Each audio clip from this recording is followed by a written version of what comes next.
everyone. Welcome to another episode of Right Way Services, where we talk about taxes. And on today, we will be talking about virtual currency. Virtual currency, aka cryptocurrency, this is something that IRS considers as an investment property. And this means that every sale or exchange will have to be accounted for just as you would any investment. Virtual currency can be used for goods and services, investing, and trading. Now, a taxpayer who receives virtual currency as a payment will add it to their gross income.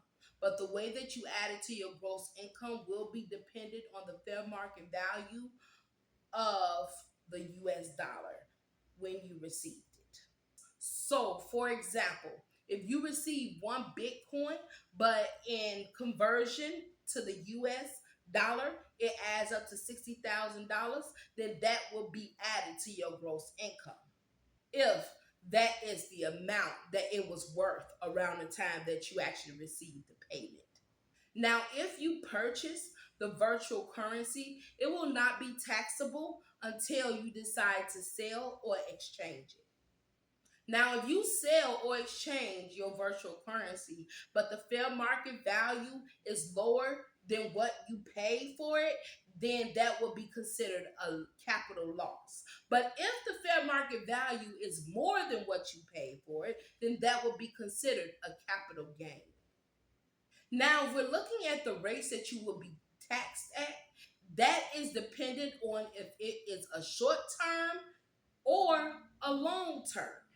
Now, it will be considered a short term if you had held on to it for a year or less. But if you held on to it for more than a year, then it will be considered a long term. And the tax rates for a shorter term is 10 to 37%. But if it is a long term, then it is 0%, 15%, and 20%. Now, the good thing about it being a loss is that if it becomes a loss, it can offset your capital gains, which means that it can potentially lower your tax bill. And if you have any excess loss, you can use it for the next years. And that, everyone, is virtual currency and how virtual currency is taxed in the US. I hope this helps. Bye.